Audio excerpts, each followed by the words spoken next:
আজ পয়লা ফাগুন, 14 ফেব্রুয়ারি 2026। প্রত্যেককে শুভেচ্ছা জানিয়ে যাব রিডিংয়ে। গতকাল ছিল বিজয়া একাদশী, আজকে মহাদ্বাদশী। অনেক অনেক ভালোবাসা জানিয়ে রিডিংয়ে যাব। General collective all zodiac sign reading, gender specific নয়, সকলের জন্য রিডিং। আচ্ছা, আমার দুই প্রিয় যোদ্ধা সুকন্যা এবং হানান শাহর জন্য এই রিডিংয়ে গাইডেন্স থাকবে ভিডিওর শেষে। এছাড়া আরও দুই প্রিয় যোদ্ধা আখি চৌধুরী মহাশয়া এবং আমার মিতালি সরকার পাল, আপনাদের জন্য ডিভাইন গাইডেন্স আজকের সন্ধ্যের দিকের ভিডিওতে আপনারা দেখে নেবেন। Thank you so much for your lovely donation, thank you so much for your humble and kind act. আচ্ছা, আজকে যেটা বিষয়বস্তু সেটা ঠিক ভিশনের ওপর দাঁড়িয়ে নয়, এটা একটা প্যাটার্ন বা সাইন সিনক্রোনোসিটিসের ওপরে দাঁড়িয়ে। দেখুন, অনেক সময় জীবনে কিছু অস্থির সিদ্ধান্ত নেওয়ার পর, বা ধরুন when we choose something, সেটা যে কোনো কিছুতেই হতে পারে, ইমোশনাল কানেকশন থেকে শুরু করে আমাদের কর্মজীবন বা আমাদের ব্যক্তিগত কিছু রিয়েলাইজেশন প্রসেস, জীবনের ঘটনার মাধ্যমে, ঠিক আছে, আমরা একটা কিছু চুজ করি তো, যে হ্যাঁ আমি জীবনটাকে এবার এভাবে কাটাতে চাই, বা ইটস ওকে আমি কমপ্লিট সারেন্ডার করব, ঠিক আছে। যেরকম সেই ভীষ্মের ষড়সজ্জার মতন অবস্থা হয় না। দেখুন, ভীষ্ম পিতামহ তিনি তো কৌরবদের পক্ষে দাঁড়িয়েছিলেন, অর্থাৎ সেখানে কিন্তু ধর্ম ছিল না, এবং তার যে ষড়সজ্জা কাল, ষড়বিদ্ধ হওয়ার পর যে টাইমটা, ডেফিনেটলি সেই সময় যেহেতু তার কাছে একটা মানে বরদান ছিল, তার কাছে ইচ্ছা মৃত্যুর শক্তি ছিল, আমরা প্রত্যেকেই জানি। তো অনেক কিছুর সাক্ষী হয়ে তিনি একটা সময় নির্বাকভাবে ছিলেন। কিছু অসৎ আস্ফালনের সাক্ষী হয়ে তিনি ছিলেন। সেটা পাশা খেলায় পাণ্ডবদের পরাজয় থেকে শুরু করে দ্রৌপদীর যে ভরা রাজসভায় তার প্রতি যে আচরণ করা হয়েছিল, সেই সমস্ত কিছুর তিনি নীরব সাক্ষী হয়েছিলেন। ঠিক তেমনি কুরুক্ষেত্রের যুদ্ধে কৌরবদেরও একে একে পতনেরও তিনি সাক্ষী হয়েছিলেন। কারণ এই যে ষড়সজ্জা কাল, ষড়বিদ্ধ থেকে ষড়সজ্জা কাল যে টাইমটা, এবং তারপর যে তার মহাপ্রয়াণ, এই যে সময়টা যন্ত্রণাদায়ক, কিন্তু এই যে সাক্ষী হয়ে থাকা, অনিষ্ট বা অসৎ বিনাশের মহাযজ্ঞের সাক্ষী হয়ে থাকা, এটাও কিন্তু কম না। তো হতে পারে আপনাদের লাইফেও, দেখুন আমি এখানে কারোর সঙ্গে কোনো কিছু তুলনা করছি না, I just give an example, ঠিক আছে। মহামানব বা এই সমস্ত মহাকাব্যের থেকেই আমরা উদাহরণ দেব, এটাই খুবই স্বাভাবিক, তাই না? যেটা পড়াশুনো করে আমরা বড় হয়েছি, যেটা ছোটোবেলা থেকে আমাদের পরিবারবর্গ বলুন, সবার কাছে শুনে আমরা বড় হয়েছি, তো উদাহরণ আমরা সেভাবেই দিই।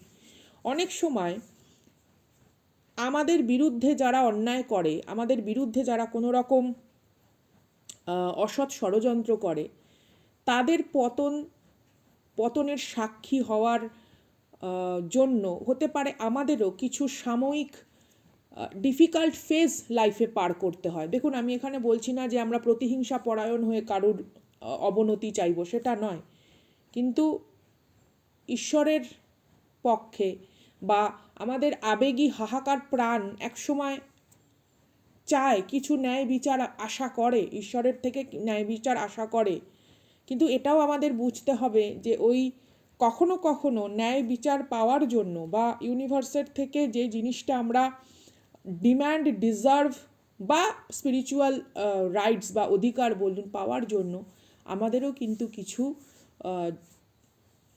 অসহনীয় যন্ত্রণা বা অবস্টাকেলকে একটু নীরবে পার করতে হয়, কারণ আমাদের মধ্যে সেই ক্যাপাসিটি আছে। এতদিন আমরা যন্ত্রণা সয়েছি কারণ কোথাও যেন সেই বিপরীতে থাকা নিকৃষ্ট প্রবৃত্তির মানুষটির বিরুদ্ধে হয়তো আমাদের বাকস্ফুরণ হয়নি বা কোনো অ্যাকশন আমরা নিতে পারিনি। বাট যখন আমরা ঈশ্বরকে বলি যে তুমি দেখো, তুমি বোঝো, তো তখন তাদের অধঃপতন দেখার জন্যেও আমাদের কিছু যন্ত্রণার সম্মুখীন হতে হয়। Maybe you face some kind of suffocative era of your life, অথবা আপনি কোনো কিছু যেটা করতে চাইছেন সেটা ঠিক আপনার মতন করে করে ওঠা হয়ে উঠছে না। ওই যেমন একটা বলে না যে স্থান, কাল, পাত্র, বিষয়বস্তু কোনো একটার পরিবর্তন চাইছেন ড্রাস্টিক, যেটা যথেষ্ট পরিমাণে আপনার মনে হচ্ছে সহায়ক, বাট ওই টাইমটাতে পৌঁছানোর জন্য আমাদের এই কিছুটা টালমাটাল সিচুয়েশনকে পার করতে হবে। তো মেবি এখানে অনেকে রয়েছেন যারা সাইন সিনক্রোনোসিটিস হিসেবে অনেক কিছু দেখছেন। কোথাও যেন আপনাদের একটা আত্মবিশ্বাসের অথবা ইউনিভার্সের প্রতি, ডিভাইনের প্রতি ভীষণ পরিমাণে প্রগাঢ় নিষ্ঠা আপনাদেরকে এগিয়ে নিয়ে যেতে সাহায্য করছে। যদি এরকম কোনো জীবনের অধ্যায় আপনারা পার করে থাকেন, this is absolutely your reading. আবারও বলছি, জোরপূর্বক গায়ে মেখে নেবেন না। Don't try to fit with this reading forcefully. If it's match with your frequency, it's your energy honey. If it's not, then it's not your darling. Okay, তো চলুন কি আসে বিষয়বস্তু একটু দেখে নিই। Clarification the situation. কোনো রকম মিথ্যে আশা বা কোনো রকম বিভ্রান্তি উপস্থাপনার কাজ আমার নয়। ডিভাইন বার্তাকে সহজ বাক্যে ট্রান্সলেট করাটাই আমার উদ্দেশ্য। I am a messenger, I am a witchcraft practitioner, occult hoodoo specialist. চলুন দেখি প্রথমেই কি আসে। Crystal of clarity. কোনো কিছু বিষয়বস্তুর সম্পর্কে যথেষ্ট পরিমাণে it's like a new found understanding. ঠিক আছে, এতদিন ধরে অনেক পরিস্থিতিকে আপনি যেভাবে ব্যাখ্যা করতেন বা যেভাবে দেখতেন, আপনার দৃষ্টিভঙ্গি, আপনার দৃষ্টিকোণ পরিবর্তন করা হয়েছে ইউনিভার্সের দ্বারা। ক্রিস্টাল ক্লিয়ার, মেবি এখানে হতে পারে আপনাদের কারোর কাছে হয়তো ক্লিয়ার কোয়ার্টস আছে, বা অরেঞ্জ ক্যালসাইট আছে, বা সেলেনাইট আছে, অথবা you need some kind of যেটা আপনার ক্ল্যারিফিকেশনে সাহায্য করে, এনহ্যান্স করে, থার্ড আইকে এনহ্যান্স করে। থার্ড আই বলতে এখানে আমি এটা বলছি না যে আপনার চক্র জাগৃত হচ্ছে। থার্ড আই বলতে গভীরভাবে কোনো রকম analysis power, beyond the illusion দেখা। সামনে কোনো একটা মানুষ হাসছে, হাসতে হাসতে আপনাকে গুড মর্নিং, গুড নাইট বলছে, আপনি ভাবছেন ওহ কি ভালো বন্ধু, ভীষণ ভালো খোঁজ খবর নয়, ব্যাপারটা তা নয়। ঠিক আছে, তার এই দুষ্টু মিষ্টি প্রবৃত্তির পেছনে তার অসৎ নোংরা উদ্দেশ্যকে যখন আপনি ভীষণভাবে চিনতে পারেন, that kind of situation is going. তারপরেও আরেকটা বিষয়বস্তু জানবেন কি, যখন আমাদের ভেতরে আমাদের এই থট প্রসেসের ক্ল্যারিটি আসতে থাকে, আমরা ভীষণভাবে যখন কোনো জিনিসের সত্যি স্বরূপকে বুঝতে শুরু করি, সেক্ষেত্রে না আমাদের একটুখানি হলেও কি বলবো, জীবনের যে স্বাভাবিক আনন্দ উচ্ছ্বাস তা কিন্তু হ্রাস পায়। ঠিক আছে, উই কান্ট, মানে আপনি নিজে ভাবুন, আজ থেকে 10 বছর আগে, বা আজ থেকে 15 বছর আগে, আজ থেকে 20 বছর আগে আপনি যে জিনিসটাকে দেখে ভীষণ খুশি হতেন, আজকে সেই জিনিসটিকে দেখে ঠিক আপনি ততটা খুশি হতে পারেন না, কারণ আপনি জানেন এটা ইলিউশন, এটা পুরোপুরি সত্য নয়। তো যখনই দেখুন, every realization have to pay the price. যখনই আমাদের কোনো আধ্যাত্মিক উপলব্ধি হয়, আমাদের সেটার মূল্য চোকাতে হয়। ঠিক আছে, যখনই আমরা বুঝতে পারছি যে আমাদের সামনে বিভিন্ন রকম আদর আবদারে জড়িয়ে থাকা যে উষ্ম সম্পর্কগুলি, তা আসলে বিষাক্ত, তা আসলে নারকীয়, তা যেন কোথাও ওই কালীয় নাগের ফনা, এবং আপনার চেতনা যখন ওই সঠিক জায়গায় উঠে কৃষ্ণচরণে কালীয় নাগের মাথার ওপরে উঠে তিরিং বিরিং করতে থাকে, তো it's some kind of painful. কারণ রিয়েলাইজেশন যখন এটা আসে, হ্যাঁ, ধরুন আপনি কোনো একটি জিনিস ক্রয় করেছেন, এনি কাইন্ড অফ কোনো একটি জিনিস ক্রয় করেছেন, হোয়াট এভার সেটা, আপনি যখন তার অশুদ্ধিকে ভীষণভাবে দেখতে শুরু করেন, তার ভেতরকার যখন মেকি জিনিসটা আপনার সামনে আসে, তখন আপনার মনে হয় না যে আপনার কষ্ট উপার্জিত বিষয়বস্তুগুলো কোথাও মানে অপচয় হলো, তখন মনটা খারাপ হয়। আমরা সেটাকে ফ্রড স্ক্যাম বলি। ঠিক যেরকম আমরা জীবনের এই ফ্রড স্ক্যামগুলোকে ধরতে শুরু করি যে এই জিনিসটা ইলিউশন, এটা ঠিক নয়, ইটস আ পেইনফুল। তখন কোথাও মনে হয় কি আমার লাইফ টাইমটা মনে হয় অপচয় হচ্ছে, জীবন আমাকে যেটা লাইফ স্প্যান দিয়েছে, টাইম দিয়েছে, এটা আমার সময়ের অপচয়। আজকে 4 বছর, 6 বছর, 10 বছর, 12 বছর আমি যেটাতে ইনভেস্ট করছি, রিলেশনশিপ হোক বা এনি কাইন্ড অফ মানে ড্রিম ইমাজিনারি কোনো রকম কর্মযোগ্য হোক, যেটা আমি ইনভেস্ট করলাম সেটা অপচয় হলো, তখন it's very painful experience. It's very painful যখন আমরা নিজের সোল পারপাসকে ঠিক রেকগনাইজ করতে পারি না, অথবা we can't organize the you know, সেই বলে না যে আমরা বুঝে উঠতে পারিনি যে এই ঘটনার প্রবৃত্তিগুলি আমাকে ঠিক আমার গতিপথকে কোন দিকে নিয়ে যাচ্ছে। যখন আমরা সেই একটা মানে মধ্য অবস্থায় এসে তীক্ষ্ণ দূরদর্শিতা সম্পন্ন হই, অথচ আক্ষেপের বোঝাটা বড্ড ভারী। If you face that kind of turmoil in your mind, absolutely this reading is for you. চলুন দেখি সিচুয়েশন কি আসে। এখানে তৃতীয় ব্যক্তি থাকতে পারে, তৃতীয় ব্যক্তি অবশ্যই আছে। এক্সট্রা ম্যারিটাল সিচুয়েশন, তৃতীয় ব্যক্তির energy situation, back to back কোনো রকম unstable, not so committed relationship, fun frolic entertainment purpose just মানে বিজি রাখা, বা মূল সমস্যা থেকে সামটাইম উই ওয়ান্ট ডিস্ট্র্যাকশন। যখন আমরা জিনিসটাকে ঠিক গুছিয়ে উঠতে পারি না, then we need distraction. Maybe এখানে হতে পারে আপনি প্রচুর ট্যারোট রিডিং বা সাম কাইন্ড অফ অকাল্ট বা হিলিংয়ের বিষয়বস্তুর মধ্যে ওতপ্রোতভাবে জড়িত, বিকজ দেখুন, হিলিং মানে এই নয় যে আপনি কোনো সমস্যার থেকে মুখ ফিরিয়ে নেবেন। হিলিং মানে এটা, যখন you know the truth and as per the requirement you take a necessary step. Okay, এবং সেক্ষেত্রে যখন কোথাও আমরা আমাদের ত্রুটি বিচ্যুতিগুলোকে দেখতে পারি, ঠিক আছে, আপন ত্রুটি বিচ্যুতি যখন অন্য মানুষের মানে আপনার সরলতাকে যখন অন্য কোনো মানুষ অপব্যবহার করে, এবং সেটা কন্টিনিউ মানে cycle by cycle, pattern by pattern আপনার সামনে আসে, এটা বেশ বিভীষিকাময়। তো হতে পারে এখানে তৃতীয় ব্যক্তির দ্বারা জর্জরিত অনেকটা জীবনের সময় পার করার জন্য your body and mind is so much poisoned by the situation. Okay, আপনি জানেন যে কতটা বিষাক্ত মানুষের সঙ্গে আপনি ডিল করেছেন। যেমন সেই হয় না তেজস্ক্রিয় বিক্রিয়া, কোনো তেজস্ক্রিয় পদার্থের যেমন বিক্রিয়া হয় শরীরের মধ্যে, মনের মধ্যে, তো আপনি এটা বুঝতে পারেন যে এই ধরনের মানুষের সংস্পর্শে দীর্ঘদিন আপোস করার ফলে কোথাও যেন আপনার মন আপনার বিরুদ্ধেই এমন কিছু সিদ্ধান্ত নেয় যেটা পরবর্তীকালে ওই ভীষ্মের সরসজ্জার মতন হয়ে দাঁড়ায়।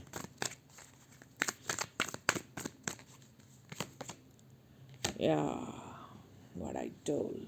This is such a beautiful card. Shake off the past and rise again. Reinvent yourself, and you will rise up from the ashes even more powerful. এই সময়টা যখন আমরা খুব নিষ্ঠার সঙ্গে পার করব, দুর্বল চিত্তে নয়, তখন কিন্তু আমরা আগের থেকে অনেক বেশি শক্তিশালী অনুভব করি। শক্তিশালী মানে এই নয় যে জীবনে অনেক রকম সমস্যার সমাধান। শক্তিশালী মানে এটাও যে সেই সমস্যার সমাধান করতে করতে অনেকের সাথে মানসিক দূরত্ব তৈরি হওয়া, এবং সেই দূরত্ব কোথাও বারবার আপনাকে এটা বুঝিয়ে দেয় যে অনেকটা গুরুত্বপূর্ণ অধ্যায়ের বিভ্রান্তি বা কোথাও যেন একটা ফাঁকি থেকে গেছে, কোথাও যেন একটা সেই হয় না সিলেবাস কমপ্লিট হয়নি, এরকম একটা বিষয়বস্তু।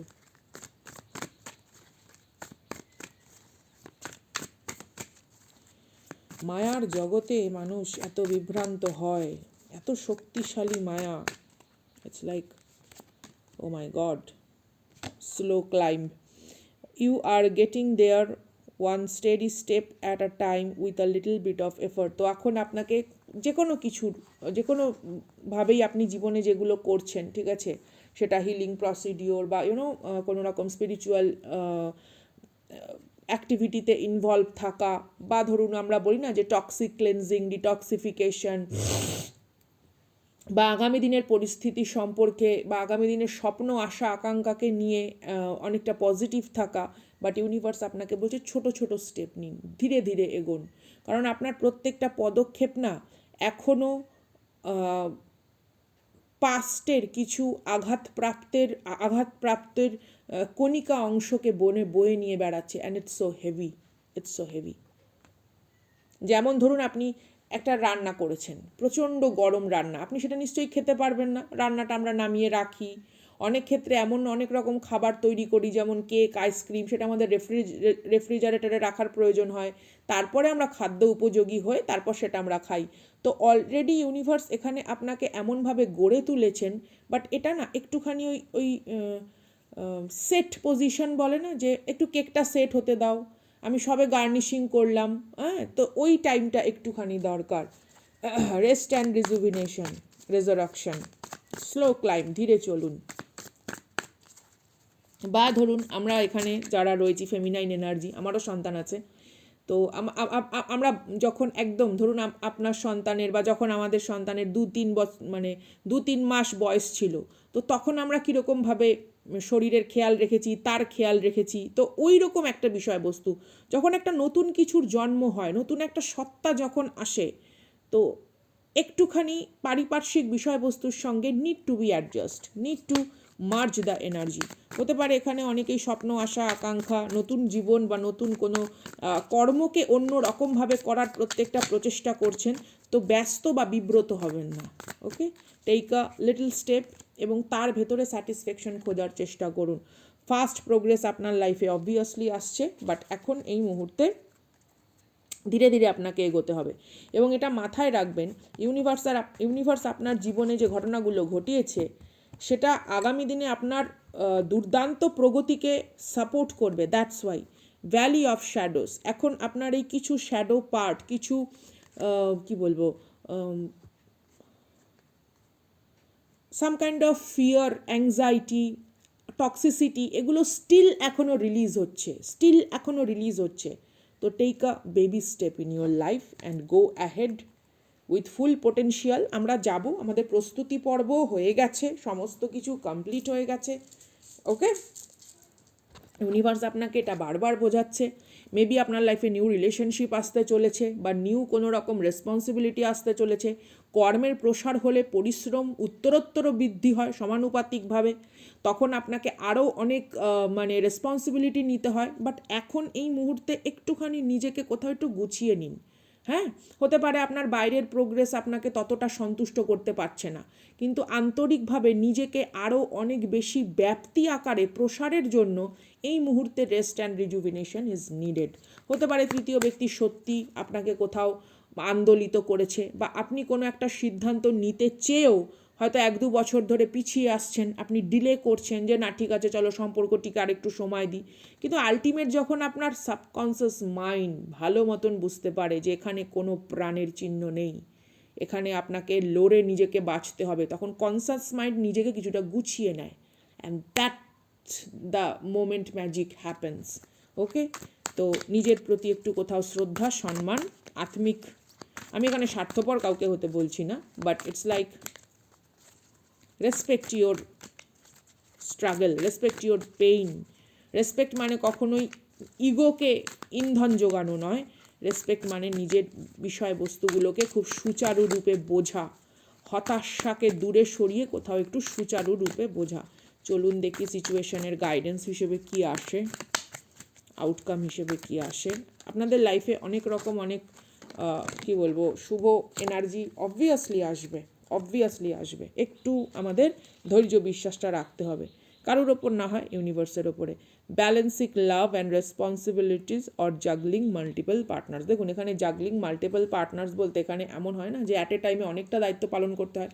হতে পারে আপনি কারুর মা, কারুর পিতা, তো আপনার পরিবারের দায়িত্ব, আপনার স্বামী স্ত্রীর প্রতি যে কর্তব্য বোধ থাকে, কর্মের ক্ষেত্রে যে কর্তব্য বোধ থাকে, বাড়ির পরিবারের হয়তো আরও অনেকে রয়েছে, বা আপনার ব্যক্তিগত জীবনে হয়তো আপনার কিছু বন্ধু বা রিলেটিভস রয়েছে, যেখানে আপনাকে কিছু রেসপন্সিবিলিটি ওয়াইজ নিজেকে সবসময় প্রেজেন্ট রাখতে হচ্ছে, উপস্থিত রাখতে হচ্ছে, অ্যান্ড ইটস ড্রেনেজ ইউ। হ্যাঁ, তো মাল্টিপল রেসপন্সিবিলিটি অনেক সময় আমাদের অ্যাট এ টাইম আমাদেরকে একটু ড্রেনেজ করে, তো কোথাও একটু ভারসাম্য এবং শান্তি বজায় রাখাটা আপনার এই মুহূর্তে উচিত, it's needed.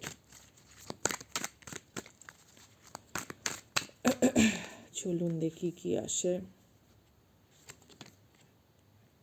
Intellectual authority in love, ভ্যালুইং truth and fairness in relationship. দেখেছেন আপনার লাইফে কত সুন্দর এনার্জি ম্যানিফেস্ট হচ্ছে, আপনার লাইফে কত সুন্দর একটা মানে প্রগতিপূর্ণ শান্তিপূর্ণ অধ্যায় রেখেছে, যেখানে বিশ্বাসঘাতকতার কালো ছোঁয়া নেই, যেখানে অসৎ প্রবৃত্তির নোংরা আস্ফালন নেই। এই জিনিসটা ইউনিভার্স রেখেছে, বাট একটুখানি ব্যালেন্স বজায় রাখার প্রয়োজন আছে।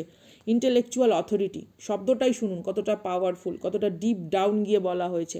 In love, ভ্যালুইং truth and fairness in relationship. যেখানে কোথাও আপনার মনে হয়েছিল না যে লাইফ ইজ আনফেয়ার বা ভাগ্য হয়তো এই মুহূর্তে একটা বিড়ম্বিত পরিস্থিতির মধ্যে দিয়ে আমাকে নিয়ে যাচ্ছে, but it's ultimately to help you to reach your destined partner. সেটা বিজনেস পার্টনার হতে পারে, বন্ধু হতে পারে, সোল পারপাস হতে পারে, সোলমেট কানেকশন হতে পারে, ইয়া ডিভাইন ফুলফিলমেন্ট হতে পারে, something like that, divine feminine divine masculine reunion হতে পারে। প্রত্যেকের লাইফের গল্প আলাদা। Being clear, honest and independent in love. নিজের স্বাধীন মৌলিক সত্তাকে কখনো হারিয়ে ফেলবেন না। কারুর সঙ্গে থাকা মানে শুধুমাত্র তার সাথে মিশে যাওয়া নয়, আপনার মৌলিকত্বকে বজায় রেখে তার মৌলিকত্বকেও সম্মান করার মাধ্যমে একটা অদ্ভুত ক্ষেত্র তৈরি হওয়া, তাই তো? তো দ্যাট ইজ দ্য গাইডেন্স। এই ছিল আজকের রিডিং। ভালো লাগলে please do like, subscribe, share. If it's add value to your journey then hype my videos. Respect you all with dignity. দেখা হচ্ছে অন্য ভিডিওতে। যাবো আমার প্রিয় যোদ্ধাদের জন্য, সুকন্যা সেনের জন্য গাইডেন্স ডিভাইন ইউনিভার্স কী রেখেছে দেখে নিই।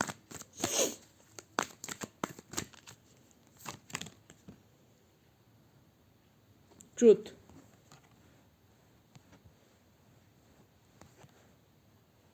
সত্য স্বরূপ, সত্যম শিবম সুন্দরম। সত্যের থেকে বড় কিছু সুন্দর হয় না, ঠিক আছে? আইদার আপনাকে কোনো রকম সত্যকে স্বীকার করতে বলা হচ্ছে, অথবা কোনো সত্যের থেকে মুখ ফেরাতে বারণ করা হচ্ছে। ওকে, পরিস্থিতিকে যদি আমরা সেটা যা আমাদেরকে অফার করে, কষ্ট, দুঃখ, যন্ত্রণা, ব্যথা, ভালোবাসা, সম্মান, এনি কাইন্ড অফ জিনিস, আমাদের সেই জিনিসটাকে সেভাবেই দেখা উচিত। হ্যাঁ, চিনিকে চিনি, নুনকে নুন হিসেবে দেখা উচিত। এই কার্ডটা আসতে চাচ্ছিল ইউনিভার্স। এই মুহূর্তে ইউনিভার্স আপনাকে কোনো কিছু শেখাতে চায়, কোনো কিছু বোঝাতে চায়। কেন বলবো? দেখুন, এখানে 2 মুনের সংখ্যা, এখানে 3 হচ্ছে জুপিটারের সংখ্যা। তার মানে এখানে একটা চন্দ্র এবং বৃহস্পতির এনার্জি আসছে। তো আপনার মনের ভেতরে যে ধরনের আস্তরণ পড়ে আছে, যেটা হয়তো আপনার এগিয়ে যাওয়ার ক্ষেত্রে সামান্য কোনো রকম প্রতিবন্ধকতা ক্রিয়েট করে, তার বিরুদ্ধে সঠিক ভাবনা চিন্তার মাধ্যমে উপস্থিত বুদ্ধিকে আরও প্রখর করার জন্য ইউনিভার্স এই মুহূর্তে আপনাকে সার্বিকভাবে হেল্প করতে চায়। তো আপনার গাট ফিলিং, ইন্টুইশন পাওয়ার, বা কখনো কখনো কোনো ক্ষেত্রে কোনো কিছু ডিলেকে স্বীকার করে নেওয়া, বা ধরুন কোনো একটা বিষয়বস্তুতে আপনি যখন ইনভলভ হচ্ছেন তার আগে যদি আপনার মধ্যে হেজিটেশন আসে, ইটস কমপ্লিটলি ন্যাচারাল। এবং সেক্ষেত্রে যদি আপনার মনে হয় যে না, I should take my time to realize, go for it. Harmonious কোনো কিছু এনার্জি আপনার লাইফে ম্যানিফেস্ট হতে পারে আগামী 6 উইক অথবা 6 ডেজের মধ্যে কোনো কিছু গুড নিউজ আপনার লাইফে আসতে চলেছে। রিগার্ডিং কি সেটা দেখব। কাজকর্মের দিক থেকেও হতে পারে, ইমোশনাল কানেক্টিভিটি হতে পারে, বন্ধুত্বের কানেকশন থেকে হতে পারে। ওকে, অথবা কারুর রিয়েলাইজেশন আলটিমেটলি যে সে আপনাকে ডিসরেসপেক্ট করে কোথাও যেন তার নিজস্ব ব্যক্তি সত্তাকেই আঘাত করেছে, বা আত্মপ্রবঞ্চনাকেই সে ইন্ধন জুগিয়েছে, এরকম কোনো মানুষের থেকে অ্যাপোলজি ডেফিনেটলি আসতে পারে। কেউ কারুর ভুল স্বীকার করতে পারে, কোনো রকম রুড বিহেভিয়ার বা নট সো অথেন্টিক অ্যাপ্রোচের জন্য। আচ্ছা, এবার যাব হচ্ছে হানানশা, আপনার জন্য দেখি রিডিং কি আসে, গাইডেন্স কি আসে।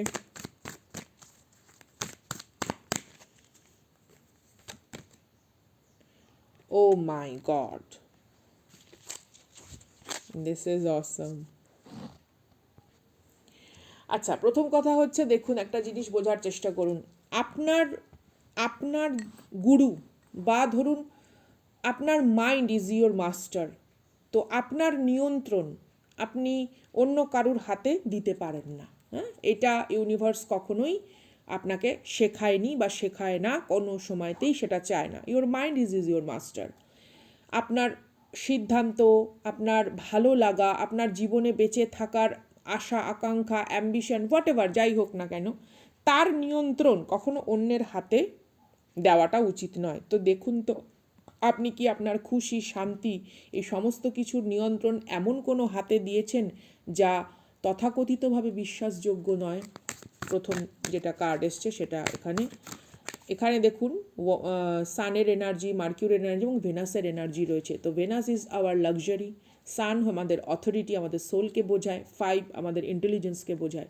তো আপনার ভাবনা চিন্তা কি অন্য কারুর কোনো রকম শ্যাডো পার্ট দ্বারা ক্ষতিগ্রস্ত বা এমন কারুর দ্বারা প্রভাবিত যার উদ্দেশ্য আপনার জীবনের জন্য ভালো নয়?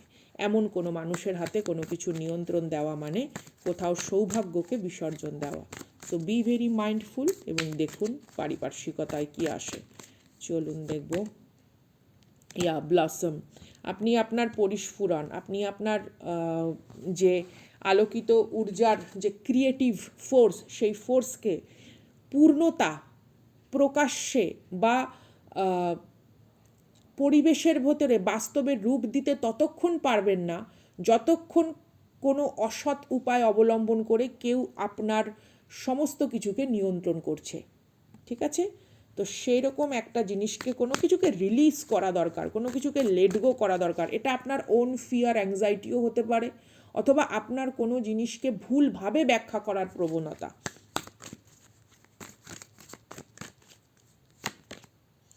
রিবিল্ড, কোনো কিছুকে পুনর্নির্মাণযোগ্য বা কোনো কিছুর এনার্জি দ্বারা আপনি এই মুহূর্তে হয়তো কোনো কিছুকে গড়ে তোলার চেষ্টা করছেন।